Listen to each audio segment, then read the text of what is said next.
Ok, comenzamos entonces. Tuvimos un error ahí técnico, vamos a comenzar de nuevo. Bueno, la promesa de Dios, el apóstol Pablo va a utilizar eh, dos figuras del judaísmo clásico para argumentar en cuanto a la justificación, ¿verdad? Es el tema que tenemos hoy. Su conclusión va a ser de que la figura más grande fue justo únicamente por fe. Va a usar la figura de Abraham y va a usar la figura de David, dos personajes que tienen implicaciones serias. Primero, Abraham por ser el patriarca y David porque era una figura de rey que no solo era visto como el rey más grande, sino también una figura mesiánica para aquellos judíos que esperaban la restauración del trono, ¿verdad? Eh, y no entendían que era pues realmente este Mesías alguien que venía a perdonar el pecado. Así que el primer tema, y no vamos a leer todo el capítulo porque si no nos tardamos 3 horas, va a ir en torno a los primeros 5 versículos. Dice así, entonces, ¿qué diremos en el caso de nuestro antepasado Abraham? Nuestro, obviamente, está hablando de los judíos. En realidad, si Abraham hubiera sido justificado por las obras o por sus obras, habría tenido de qué jactarse, pero no delante de Dios. Pues, ¿qué dice la escritura? Creyó Abraham a Dios y esto se le tomó en cuenta como justicia. Ahora bien, cuando alguien trabaja, no se le toma en cuenta el salario como un favor, sino como una deuda. Sin embargo, el que no trabaja, sino que cree en el que justifica al impío, se le toma en cuenta la fe como justicia. Este pasaje es un poco confuso al mero principio, pero vamos a tratar de irlo explicando de una manera que comprendamos, porque acá está la argumentación central de todo este capítulo. Pablo sigue hablando de la justificación, recuérdense que nuestra temática es dentro de la justificación, y para establecer un contacto, ¿verdad? Si no es que un orden entre los problemas que ya sabemos que había entre judíos y griegos, él va a usar al mayor referente de la fe judía, que es el patriarca Abraham, ¿verdad? Abraham en el judaísmo tiene una percepción que quizá para nosotros los cristianos no existe, ¿verdad? Abraham era visto como alguien que había sido perfecto en sus obras, ¿sí? Alguien que había sido justo en sus obras. Para el judío, eh, todo lo que Abraham había hecho era justo, era correcto, era el padre de la nación, pero también el padre de su fe. Así que es la figura principal. O sea, veámoslo traduzcámoslo, digamos, a nuestro contexto. Sería algo así como que alguien viniera ahora a hablarnos de Jesús y cambiarnos cosas acerca de Jesús, ¿verdad? Lo que Pablo está haciendo. Así que era un asunto complicado, ¿verdad? Porque Pablo les va a corregir su exégesis, ¿verdad? Les va a corregir la interpretación que ellos tienen de ciertos pasajes. Por ejemplo, el pasaje que está citando Pablo acá, que lo cita cuando dice, que dice la escritura en el verso 3, es Génesis 15, 6, ¿verdad? Y él va a usar este pasaje para cuestionar si el patriarca había sido declarado justo por obras o por su fe. Obviamente, habiendo leído este pasaje, nosotros ya sabemos la respuesta, pero la realidad es que Abraham creyó como ningún otro. Sí, la manera de él creer es admirable, ¿verdad? El decidir mudarse, lo que hace después con su hijo y todo. Era un hombre que demostraba una determinación a serle fiel a una deidad, ¿verdad? Él era muy digno de admirar, ¿verdad? Las obras de él eran dignas de admirar, no fue perfecto. Tuvo ahí sus goles, ¿verdad? Los hemos leído, hemos tenido la lectura de Génesis recientemente, estaremos conscientes de su actuar.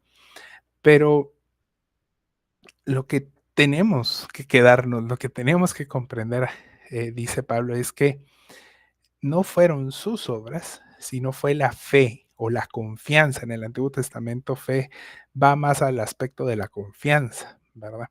Entonces, fue esa confianza que Abraham tuvo en Dios. Eso es lo que se le tomó como justicia, lo que hoy nosotros aglomeramos como fe, ¿verdad? Y que lo explicamos en Efesios, ¿verdad? Que no es solo el creer, es el conjunto de las cosas que creemos, todo eso engloba fe. Así que lo que Pablo está diciendo es que está implícito que Abraham no fue justificado porque se lo mereciera como retribución, como un pago, como se lo ganó, ¿verdad? Por lo bondadoso que él era. Y tampoco es que se lo ganó por ser circuncidado, ¿verdad? Que es el tema al que va ahorita a hablar Pablo en los siguientes versículos, ¿verdad? A eso se refiere el verso 4 y el verso 5 cuando él dice, bueno, es que el que trabaja, eh, su salario es una deuda, ¿verdad? Es decir, no es de que por buena onda, fuiste buen empleado, te vamos a pagar, ¿no? O sea, te tenemos que pagar a menos de que, de que haya representado algún tipo de pérdidas, ¿verdad? Entonces cambiaría la historia, pero eh, el que trabaja se le adeuda su salario, ¿verdad? Entonces esa es la figura que Pablo está usando. Entonces está diciendo, no es de que Dios se endeudó con Abraham, ¿verdad? Porque, ay, miren qué bien portado, entonces lo tengo que justificar. Esta cuestión no va por ahí, ¿verdad? Y es lo que Pablo está explicando. Verso 4 y 5, si somos honestos, pareciera como que está insertado de otra cosa, no se entiende, ¿verdad? Pero a eso es a lo que va Pablo. Y Pablo inicia este pasaje, como decimos en nuestro contexto, yendo a la yugular, ¿verdad? Va directo al golpe, porque utiliza un patriarca que es el más venerado, ¿verdad? Y lo utiliza para hablar de un tema sensible. Pienso yo, pudo haber hablado de Job, pudo haber hablado de Jacob, ¿verdad? Pudo haber hablado de José, pero no, va directo a Abraham. Eh, ¿Y por qué les digo esos patriarcas? Bueno, hay un asunto ahí que vamos a ver en el siguiente subtema, pero eh, yo nos sugiero que tengamos siempre en mente para ampliar esta cosmovisión lo que pasa en Juan 8. No sé si han leído Juan 8, cuando es un pasaje que a mí me encanta porque me ayuda a entender al judío del tiempo de Jesús, pero también eh, digamos, me hace pensar en nosotros como religiosos, ¿verdad? Si no somos como esos judíos.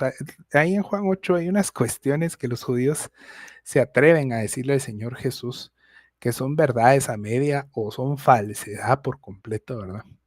Pero leer el pasaje de Juan 8 nos puede permitir ampliar nuestra cosmovisión, es decir, el concepto que tenemos de cómo pensaba el judío del siglo primero y los ídolos humanos que había dentro del judaísmo, ¿verdad? En este caso, Abraham, ¿verdad? Ya que dice un comentarista, y ahí se los puse en el PDF, dice lo siguiente, cito, los eruditos judíos sabían que Abraham había existido antes de la ley de Moisés, pero ellos creían que Abraham anticipaba a la ley y la guardaba. Y esto obviamente se puede corroborar o observar al leer algunos escritos apócrifos, ¿verdad? Como Eclesiástico 44:20 y Jubileos 6:19 y 15:1 al 2, dice este comentarista. Yo he leído algunos de estos apócrifos y consulté esos y les invito a que los consulten y vean, ¿verdad? Tal cual dice el comentarista, esa era la cosmovisión de ellos, o sea, ellos decían, bueno, sí, Abraham eh, cumplió la ley. Y quieran o no, en ciertos círculos evangélicos, y esto es muy aparte, se maneja de esa manera, ¿verdad?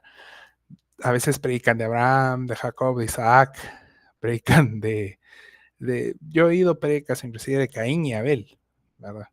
No, es que Abel él dio un cordero como manda la ley y Caín dio verduras y ahí está el pecado. Y,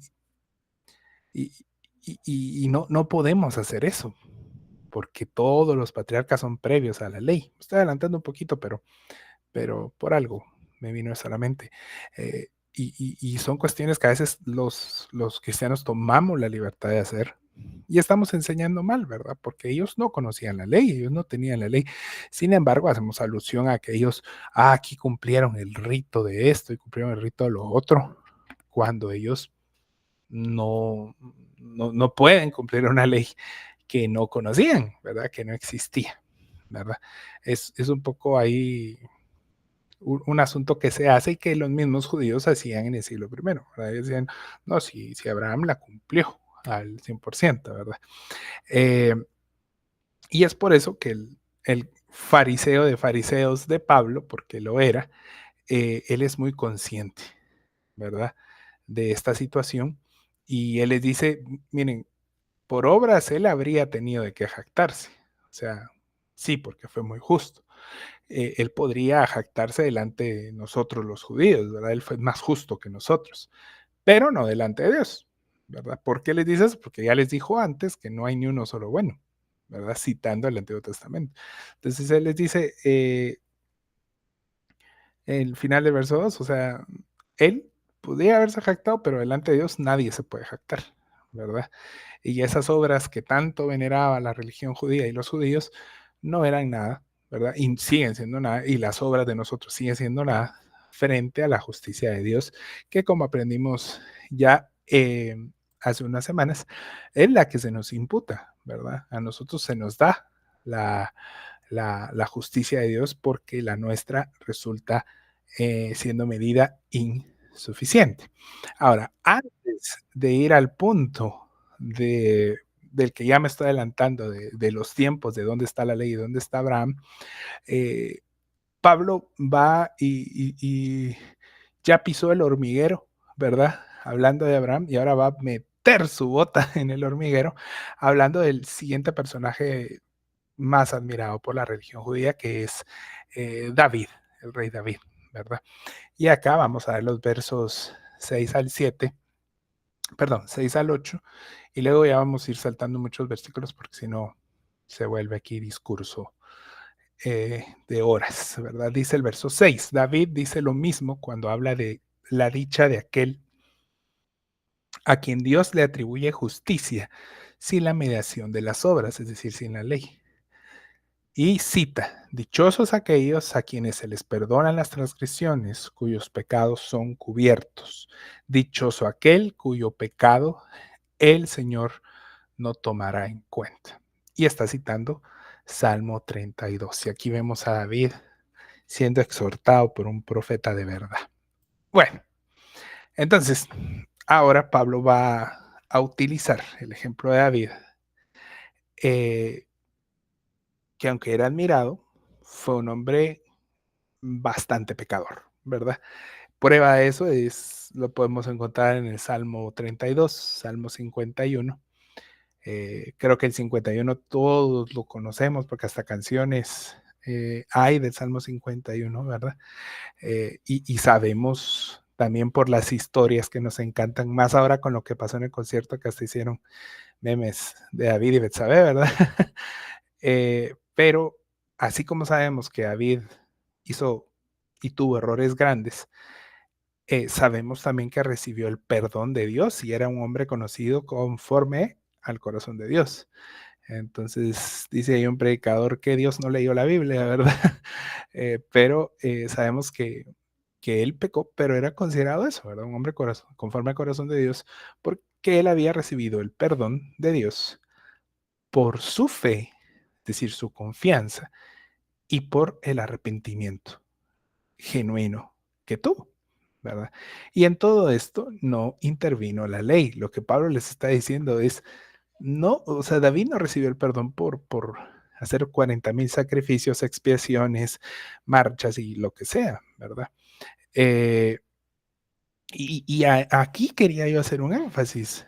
Espero que se recuerden de los pecados de David, pero específicamente esta situación de de Litita y Betsabé, ¿verdad?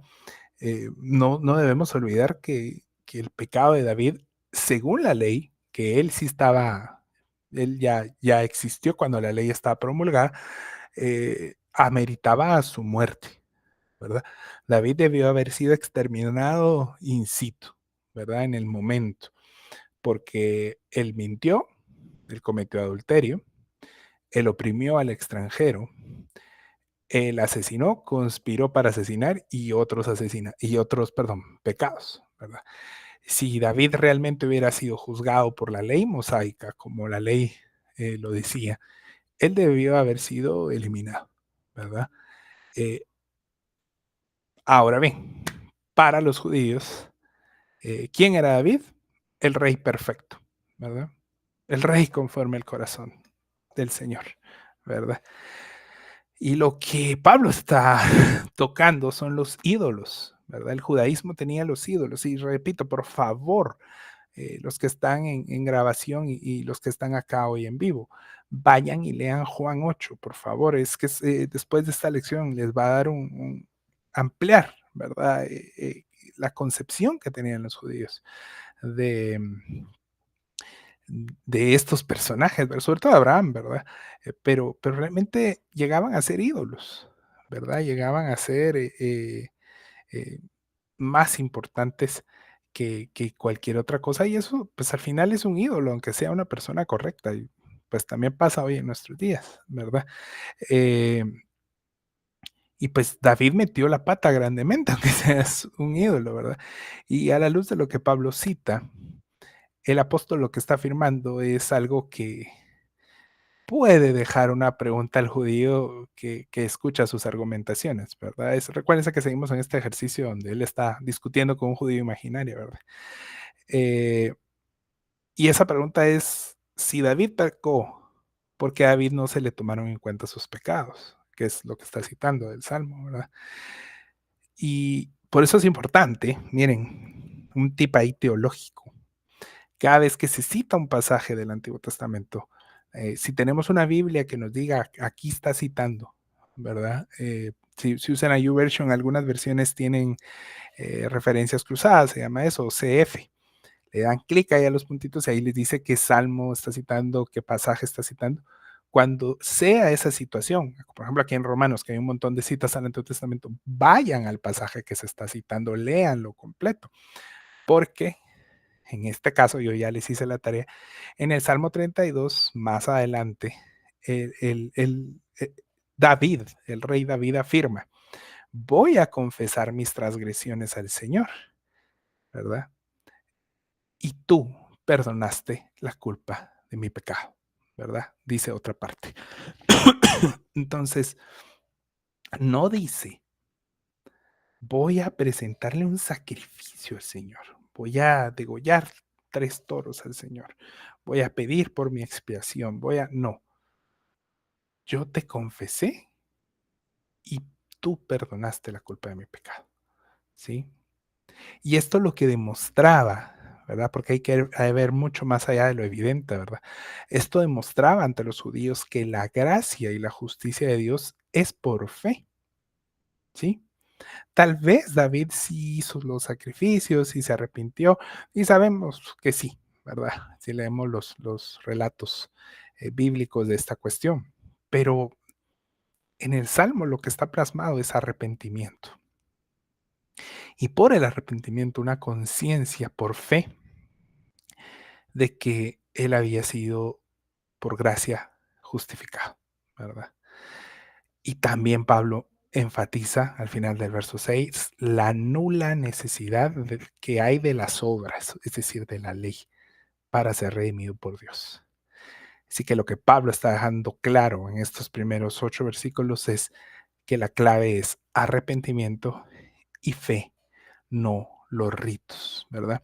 Y digamos, podemos aducir acá, tal vez algunos ya se aburrieron de que está siendo repetitivo y están en lo cierto. Pablo está siendo un poco repetitivo, pero recuérdense que la repetición es la madre de toda educación, ¿verdad? A veces hay que repetir un concepto. Y lo que Pablo está diciendo es, yo tengo este concepto, ¿verdad? Bajo la inspiración del Espíritu Santo, lo tengo. Y voy a desarrollarlo en distintas etapas, en distintos ejemplos para que se vea. La próxima semana habla Pablo del Señor Jesucristo y la siguiente habla de Adán, ¿verdad? Como ejemplo. Es decir, lo que Pablo está demostrando no es aquí que tenga hemorragia bíblica y esté tirando versículos a lo loco, sino lo que está demostrando es que es un principio eterno. ¿Sí? Este es el carácter de Dios, su misericordia extendiendo justificación por gracia. ¿Ok? Y entonces vamos a analizar las circunstancias. Y esto se puede leer en el verso 9 al 12. Vamos a cortar y vamos a leer el verso 10 al 11, un poquito. Dice, ¿bajo qué circunstancias sucedió esto? ¿Verdad? Esto de la bendición, ¿verdad? Porque ella empieza a hablar de la circuncisión, como les decía. ¿Fue antes o después de ser circuncidado que Abraham fue justificado? Y él lo pone y ahí se los marqué, antes y no después, ¿sí? Y les dice, es más, cuando todavía no estaba circuncidado, recibió la señal de la circuncisión como un sello, como una marca. No es él que, sino solo es una marca, como una conmemoración, ¿verdad? De la justicia que se le había tomado en cuenta por fe. Es decir, la circuncisión es un asunto como el sábado, ¿verdad? O sea, no hizo Dios no hizo al hombre para el sábado, sino el sábado para el hombre, ¿verdad? Y si me crucé, perdónenme, pero entiéndanme el punto, ¿verdad? No es que la circuncisión era la justicia, sino que era una señal de la justicia que Dios extendía por fe, es lo que él está explicando. Y luego va a enfatizar, dice, por tanto, Abraham es padre de todos los que creen, aún no haya sido circuncidado. Y como dirían los hermanos de Tigres Norte, este era un golpe al corazón, ¿verdad? Este era un dardo al corazón de los judíos, porque papá Abraham era su padre como nación judía, ¿sí? Y les está diciendo, Abraham es padre de todos los que creen, ¿verdad? Y obviamente tiene razón, ¿verdad? Y luego él argumenta en el verso 12, o sea, estás circuncidado y crees, él es tu padre. No estás circuncidado y crees, él es tu padre. Entonces los terminó de matar, ¿verdad? Así que la fe de Abraham, por la cual fue justificado, es previa a la circuncisión. Si alguno de ustedes ha ido a un lugar donde les dicen que tienen que guardar la ley y todo eso, eso no es cierto. Y acá Pablo lo está demostrando también con Abraham. La fe es previa a la circuncisión y esto tiene un gran significado, no solo lo que acabo de decir, pues, ya que confirma como la circuncisión y la misma ley no fueron requisito para la justificación, ¿sí? Ni ser circunciso ni guardar la ley es requisito, ¿verdad? Ni guardar el sábado, ni un montón de cosas que la gente de hoy en día mal instruida quiere practicar y no es así, ¿verdad? Algunos dicen es que sin chofar no hay adoración y la danza, ¿verdad?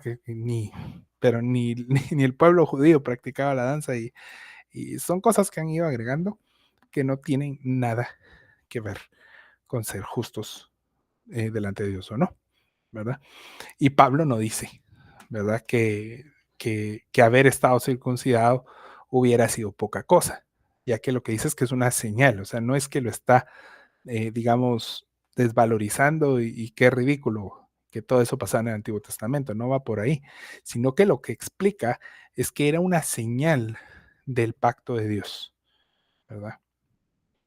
Pero lamentablemente, como siempre, nosotros los hombres tendemos a la idolatría y hacemos de las señales de Dios un Dios, ¿sí?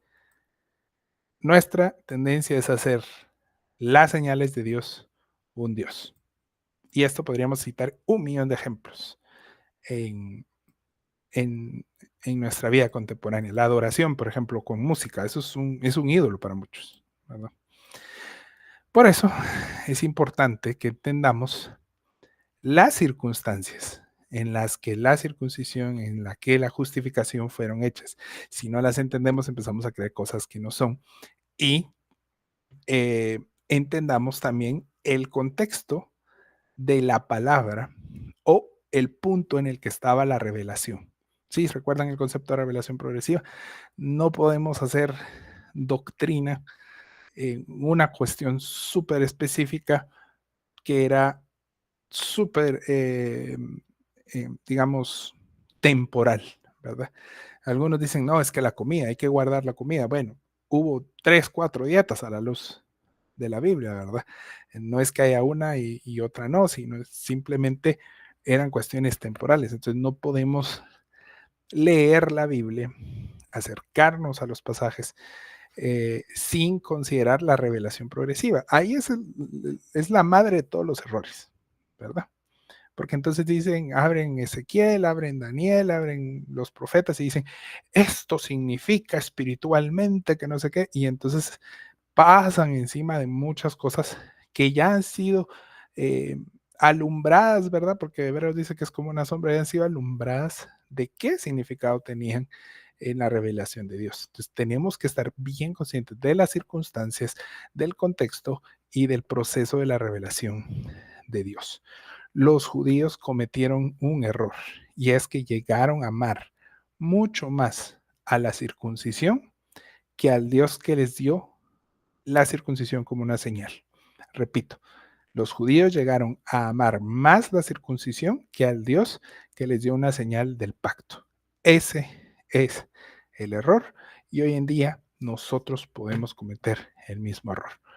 Amamos más ser de tal denominación, ser de tal iglesia, ser tal cosa, amamos más el ministerio que el Dios que nos llamó. Y ese es el grande error, ¿verdad?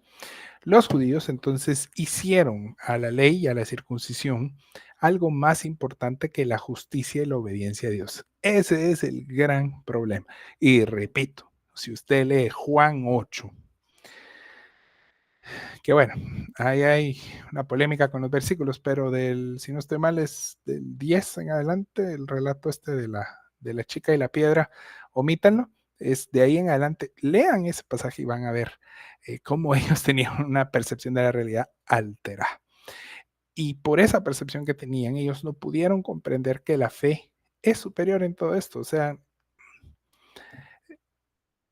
y no era tan difícil, o sea, el templo fue destruido varias veces, entonces, ay, sin templo ya no tenemos fe. No se trata de eso, ¿sí? Se trata de tener fe, de creer en un Dios a pesar de las circunstancias, y si las circunstancias cambian y no nos lo permite, mi fe no se mueve, como pasó en la pandemia, y que algunos sí, ¿verdad? Se les movió porque sin templo no hay paraíso, ¿verdad? Pero bueno, tema de otro show. Por lo tanto, Pablo explica que en el patriarca Abraham estaba ya revelada la verdad de Dios, que él tenía hijos o descendencia por fe o en la fe y no por obras, ¿sí? Estos hijos serían perdonados como fue perdonado David, pues todos los que siendo pecadores, ¿cuántos pecadores sabemos acá? ¿Verdad? Se arrepientan y crean o sigan los pasos de Abraham, como dice el versículo acá, son hijos de una promesa, la misma promesa que se le dio a Abraham. Ah, no, vos, eso solo son los judíos, esos son pensamientos mesiánicos y en el peor de los casos sionistas, ¿verdad? Esa no es la verdad. La salvación, la justificación y la vida en fe, perdón, la vida cristiana es en fe. Recuérdense, el justo por la fe vivirá. Y para ir terminando, les dije que íbamos a ser súper breves, entendemos la promesa de Dios, que es la promesa por fe. Y esto va desde el verso 13 al 22, pero el énfasis está en estos 3 versículos. 14 dice, porque si los que viven por la ley fueran los herederos, entonces la fe no tendría ya ningún valor y la promesa no serviría de nada. Pablo está matando a los pobres hermanos judíos. Vean lo que les dice acá. Y el verso 19, su fe no se debilitó, la de Abraham, aunque reconocía que su cuerpo estaba como muerto, pues ya tenía unos 100 años y que también estaba muerta la matriz de Sara, ante la promesa de Dios, no dudó como incrédulo, sino que se reafirmó en su fe y dio gloria a Dios. El Señor prometió a Abraham ser el padre de muchas naciones. Todos hemos leído ese versículo, ¿verdad? Esto significa, ya desde el contexto de la revelación progresiva, que Él era el padre de la fe de todos los que hoy creemos. ¿Cuáles son esas naciones? Son todos los semitas, son todos. No, no, no, no.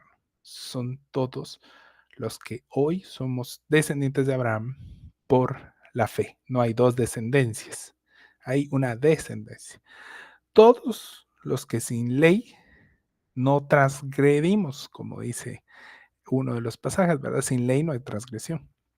Y esperábamos la manifestación de la justicia de Dios, como dicen los capítulos anteriores, para obtener salvación de él. Entonces, la promesa que le fue hecha a Abraham de su herencia, que bendeciría a las naciones, y todos conocemos los pasajes, somos nosotros los hijos de fe. Ahora, lamentablemente, yo soy consciente que la bendición a su descendencia ha sido ligada a temas de prosperidad, éxito, fortuna. Yo lo vi en la doctrina de una de estas mega iglesias, así lo manejan ellos, ¿verdad? Eh, Bendecir al que te bendiga, maldecir al que te maldiga, y todas esas cuestiones son usadas para decirle a la gente, más si son dispensacionalistas, ¿verdad? Que hay que bendecir a Israel para obtener prosperidad y no sé qué. Pero la realidad es que esa bendición a su descendencia, esa promesa por fe tiene un nombre y es el Señor Jesucristo mismo, ¿sí? Pero yo creí que me iba a ir bien en la vida. ¿Qué otra bendición, qué otra promesa puede haber en la fe mayor a tener al Señor Jesucristo?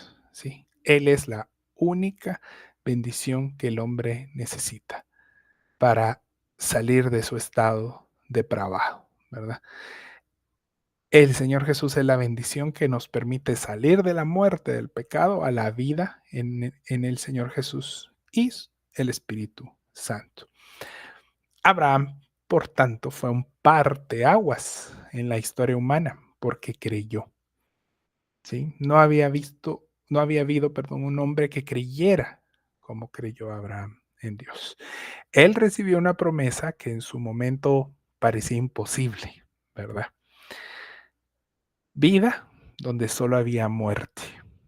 Esta es la misma imagen de la fe, ¿verdad? Dios nos da vida donde solo había muerte. ¿Cuál era la muerte de Abraham y Sara? La infertilidad que ambos tenían, ¿verdad? Porque no vamos a decir nada más que solo era Sara. Pero en esa infertilidad, Dios promete que él iba a ser padre de naciones. ¿Se dan cuenta? ¿Verdad? Eh, Tiene un mensaje poderoso. Y así de imposible era creer que él iba a hacer eso, ¿verdad? Un padre de muchos. Pero el alcance de la promesa que creyó era impresionante. Muchos se admiran, ¿verdad? No sé en qué país está temblando un montón, pero me están llegando un montón de correos. Muchos se admiran de esos 20 años, casi 30 años que Abraham tuvo que esperar, ¿verdad? Y es admirable, pues a mí Dios me promete algo y no se cumple 3 meses, yo ya estoy estresado y peleándome con todo el mundo. Pero si Abraham tuvo una fe que esperó esos 25, 30 años, estar viejito para tener un bebé, yo casi tengo 40 y tengo una bebé ahora y digo yo, oh, lorón, qué duro, y me imagino a 80, ¿verdad? Tener un bebé. No solo era esperar la promesa, sino que llegara en unas condiciones complicadas. Eh, Hay otras cuestiones que nos hablan profundamente de esta promesa en cuestión de tiempo. Abraham creyó 500 años antes de que se promulgara la ley mosaica, que hubiera un conocimiento más amplio del Señor, pero él creyó, ¿verdad? Y ese es un mensaje poderoso porque nos dice, aún sabiendo poco de mí, dice Dios, ¿verdad? Él creyó. Entonces nosotros si tenemos mucho conocimiento, tenemos poco, deberíamos decir realmente hijos de Abraham e imitar y creer sin tantas argumentaciones. Y la promesa que fue dada se fue a cumplir mucho tiempo después, más de 1000 años después, se fue a cumplir la promesa por fe, que era el Señor Jesús. Y luego de eso, miles de años después, 2000 años para ser específicos y un poquito más, esta promesa se sigue cumpliendo en las naciones, en las etnias, que estamos unidos al linaje de Abraham en la fe. ¿Sí? El mensaje aquí paulino no es destruir lo que había sido construido alrededor de la religión judía, sino cumplir todo lo que el patriarca significaba y la promesa que se le había dado. Así que para terminar, no vamos a terminar con otro tema más que la promesa de Dios, que es el nombre que lleva nuestro estudio de hoy. Verso 23 dice, y esto de que se le tomó en cuenta su justicia, no se escribió solo para Abraham, sino también para nosotros, que somos su descendencia. Dios tomará en cuenta nuestra fe como justicia, igual que Abraham. Mira qué bonito. Pues creemos en aquel que levantó de entre los muertos a Jesús nuestro Señor. ¿Ven la imagen que está haciendo Pablo? Sí, o sea, él levantó de la muerte el vientre de Sara, pero ahora para nosotros él levantó de entre los muertos al Señor Jesús que fue propiciado como un sacrificio, como un holocausto, que lo que vimos la semana pasada, ¿verdad? Él fue entregado, verso 25, a la muerte por nuestros pecados y resucitó para nuestra justificación. La misma promesa de Abraham es la promesa de Dios a toda la humanidad. Entonces, la promesa de Dios, ¿qué es? Que si bendecimos un estado que fue creado hace 60 años, Dios nos va a bendecir. No. La promesa de Dios es el plan mismo de redención que nos hace hoy hijos de Dios al justificarnos por fe en el Hijo de Dios. Es decir, de la misma forma que Abraham fue justificado, nosotros seremos justificados. Es lo que dice el verso 23. Hay hoy en día muchas malas enseñanzas con tendencia mesiánica en los movimientos carismáticos, sobre todo. A la luz de Romanos 4, podemos entender que la promesa de Dios no está tratando de un linaje genético. Ojo ahí. Se ve mucho hoy en día. Gente que está rastreando a ver si son parte de las 10 tribus perdidas y esas cuestiones. Se dejan la barba y se cambian el nombre. Todas estas cuestiones, por favor. Romanos es muy claro. La promesa de Dios tampoco tiene que ver con una nacionalidad, y eso se enseña mucho en los neopentecostales, sobre todo. Ellos veneran a una nación que no tiene nada que ver con la Biblia. Quieren ser de esa nación, toman elementos del templo y los reproducen. Y son cuestiones ahí que no nos competen como hijos de fe. La promesa de Dios tampoco es un pedazo de tierra en el Medio Oriente. La promesa de Dios no es una tradición religiosa, no son ritos que atraigan un quehacer místico, ¿verdad? Vamos a hacer un ejemplo del arca y ese día va a haber poder sobrenatural. ¿Cuántas cosas así no hemos escuchado? ¿Verdad? Y son una burla a la promesa de Dios, siento yo, ¿verdad? Con todo respeto. Con todo respeto. Tampoco son alegorías de mantos espirituales y estas cuestiones que vemos hoy en día, ¿verdad? Y es que esto es un no sé qué, y suenan chofares y demás cosas que hacen, ¿verdad? Y la estrellita esa que le dicen de David, que ni es estrella de David, ¿verdad? Pero bueno, y la promesa de Dios tampoco son nuestras doctrinas contemporáneas, nuestras posturas teológicas, o veto a saber. Cuidémonos de no estar en medio de interpretaciones antojadizas que tienen como factor común un énfasis en las obras del ser humano, en leyes y ritos. Cuidémonos, porque es por fe. La promesa de Dios es que nos justifica por fe, no por obras, tal como justificó al padre de la fe, y eso que no conoció. al Señor Jesucristo. Es un mensaje poderoso. Espero que los que están en diferido y los que están hoy aquí digan amén así en sus casas. Conclusión. En el quehacer de la justificación afirmamos que la promesa de Dios es viva en la persona de Jesucristo. Esa promesa de Abraham es el Señor Jesús, no hay otro. Y no me estoy fumando ahí de que el griego y que el hebreo dicen, no, ahí está claro. Si el lenguaje de la Biblia es para nosotros los hombres y las mujeres comunes. Sí, no hay misterios ahí encerrados. Hay algunos, pues, pero no en cuanto a la fe y la justificación. El Señor Jesús es el cumplimiento de las promesas de Dios y es la máxima promesa para que todos los que creamos y tengamos fe, confiemos que así como el vientre de Sara fue llamado a la vida, a pesar de ser y de estar sumergido en muerte, de la misma manera el Señor Jesús resucitó y fue levantado, venciendo a la muerte, pecado e iniquidad. La victoria de Cristo nos dio justificación e identidad como hijos de la promesa en la fe. Somos llamados a ser herederos y o hijos de Abraham en la fe. Y por eso te alabamos, Señor. Amén. Y amén. ¿Cuántos dicen amén? Ahí están diciendo amén con los emojis.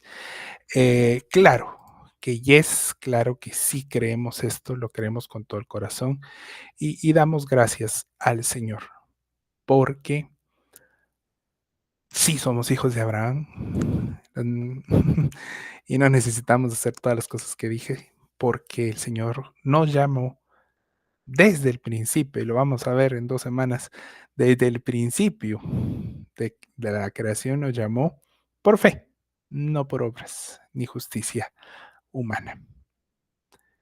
El pueblo de Dios dice amén. Como les comenté, iba a ser breve. Saludos a los que están en diferido.